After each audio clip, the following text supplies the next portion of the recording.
दोस्तों इस वीडियो में हम स्टेट बैंक ऑफ इंडिया के सेविंग्स अकाउंट्स को कंपेयर करने वाले हैं यूनियन बैंक ऑफ इंडिया के सेविंग्स अकाउंट्स के साथ में।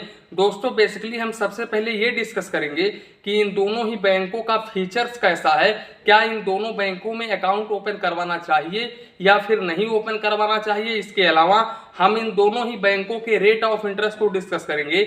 उसके बाद में हम ये एनालाइज करेंगे कि इन दोनों बैंकों में अगर आप अपना सेविंग्स अकाउंट ओपन करवाते हैं तो आप लोगों को डेबिट कार्ड चार्जेस कितना देना होता है। इसके अलावा आप लोगों को कितना एवरेज मंथली बैलेंस मेंटेन करना होता है। तो इन सारे पॉइंट्स को हम कंप्लीट डिस्कस करेंगे इस वीडियो में। वीडियो को बिल्कुल भी स्किप मत करिएगा दोस्तों, क्योंकि ये पूरा वीडियो मैंने बहुत ही स्टडी करके बनाया है। तो चलिए इसी के साथ में वीडियो शुरू करते हैं। दोस्तों सबसे पहले इन दोनों ही बैंकों के अगर हम बेसिकली फीचर्स की बात करें तो यहाँ पर मैं आप लोगों को बता दूं, अगर मैं स्टेट बैंक ऑफ इंडिया के मोबाइल बैंकिंग एप्लीकेशन की बात करूं तो यहाँ पर स्टेट बैंक ऑफ इंडिया का mobile banking application union bank of India के मोबाइल बैंकिंग से काफी ज्यादा बेहतरीन है। दोस्तों यहाँ पर बहुत ही जबरदस्त SBI योनो मोबाइल है। दोस्तों यहाँ पर यूनियन बैंक ऑफ इंडिया का जो व्यायाम एप्लीकेशन है वो बहुत ही कम आता है, क्योंकि जितना फीचर्स आपको योनो SBI में मिलता है उतना फीचर्स आप लोगों को व्यायाम एप्लीकेशन में नहीं मिलता है। इसके अलावा यहाँ पर आप स्टेट बैंक ऑफ इंडिया में ऑनलाइन अपना अकाउंट ओपन कर सकते हैं घर बैठे, लेकिन यूनियन बैंक ऑफ इंडिया में आप ऑनलाइन अकाउंट ओपन नहीं कर सकते हैं। लेकिन अब यहाँ पर काफी सारे लोगों का एक कमेंट होगा कि सर यहाँ पर मैं YouTube पर वीडियोस देखता हूँ तो वहां पर बताते हैं कि मैं ऑनलाइन अकाउंट ओपन कर सकता हूँ। तो दोस्तों मैं आप लोगों को ये बात कहना चाहता हूँ कि आप यूनियन बैंक ऑफ इंडिया के वेबसाइट पर जाकर के ओनली एप्लीकेशन सबमिट कर सकते हैं। उसके बाद में आप लोग को रेफरेंस आईडी और अपना आधार कार्ड और अपना पैन कार्ड लेकर के यूनियन बैंक ऑफ इंडिया के ब्रांच में जाना ही होगा, तभी आप अकाउंट्स ओपन कर पाएंगे। लेकिन अगर हम स्टेट बैंक ऑफ इंडिया की बात करूं तो स्टेट बैंक ऑफ इंडिया में अगर आप अपना सेविंग्स अकाउंट ओपन करवाना चाहते हैं तो दोस्तों आप घर बैठे अपने मोबाइल फोन के जरिए वीडियो KYC के माध्यम से महज 10 से 15 मिनट के अंदर अंदर अपना अकाउंट ओपन कर सकते हैं। अब इसके अलावा दोस्तों अगर हम रेट ऑफ इंटरेस्ट की बात करें तो यहाँ पर यूनियन बैंक ऑफ इंडिया में आप लोगों को 3% पर एनम का रेट ऑफ इंटरेस्ट ऑफर करता है दोस्तों यूनियन बैंक ऑफ इंडिया। और वहीं पर अगर हम स्टेट बैंक ऑफ इंडिया की बात करें तो यहाँ पर आप लोगों को 2.70% तक का rate of interest state bank of India offer करता है। इसके अलावा दोस्तों अगर हम 1 ईयर की FD की बात करें तो यहाँ पर अगर आप यूनियन बैंक ऑफ इंडिया में 1 ईयर का FD करवाते हैं तो उस केस में आप लोग को 6.80% पर एनम का rate of interest union bank of India offer करता है। वहीं पर अगर हम स्टेट बैंक ऑफ इंडिया की बात करें तो यहाँ पर same state bank of India भी यहाँ पर आप लोग को 6.80% तक का रेट ऑफ इंटरेस्ट ऑफर करता है।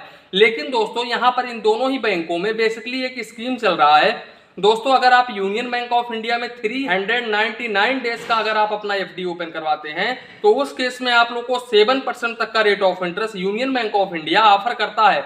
इसके अलावा अगर आप स्टेट बैंक ऑफ इंडिया में अमृत कलश के तहत 400 दिनों का यानी कि 400 डेज का अपना FD ओपन करवाते हैं तो उस केस में स्टेट बैंक ऑफ इंडिया आप लोगों को 7.10% तक का रेट ऑफ इंटरेस्ट ऑफर करता है। और अगर आप सीनियर सिटीजन के कैटेगरी में आते हैं तो उस केस में आप लोगों को 7.60% पर एनम का rate of interest state bank of India offer करता है। दोस्तों यहाँ पर कुछ बेसिक फीचर्स को हमने डिस्कस कर लिया, उसके बाद में हम डिस्कस कर लिए यहाँ पर रेट ऑफ इंटरेस्ट को। अब इसके बाद में हम चलते हैं इनके एवरेज मंथली बैलेंस की तरफ। तो दोस्तों अगर आप यूनियन बैंक ऑफ इंडिया में अपना सेविंग्स अकाउंट ओपन करवाते हैं तो उस केस में अगर आप चेकबुक लेते हैं तो आप लोगों को रूरल में 250 रुपए मेंटेन करना होता है और सेमी अर्बन में 500 रुपए मेंटेन करना होता है।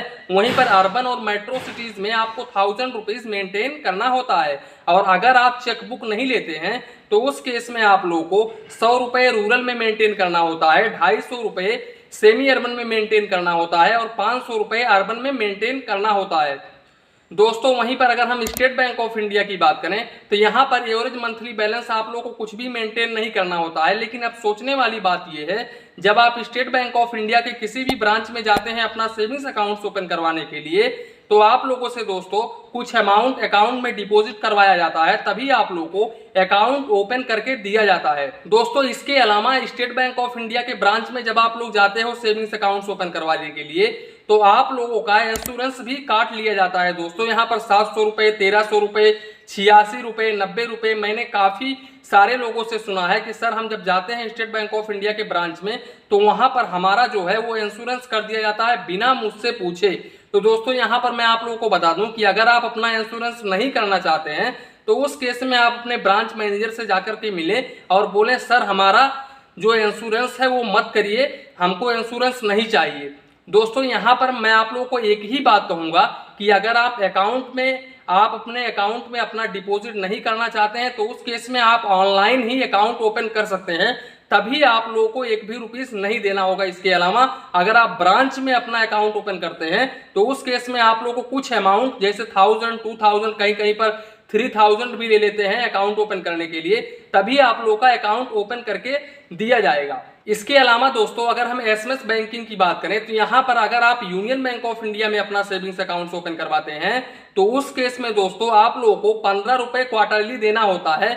यहाँ पर आप लोगों से जीएसटी सहित चार्ज किया जाता है। दोस्तों यहाँ पर मैंने विदाउट जीएसटी आप लोगों को 15 रुपए बताया हूँ, क्वार्टरली आपको 3 महीने में 15 रुपए चार्ज देना होगा। वहीं पर अगर हम स्टेट बैंक ऑफ इंडिया की बात करें तो स्टेट बैंक ऑफ इंडिया में आप लोगों को एसएमएस अलर्ट पर कोई भी चार्जेस नहीं देना होता है।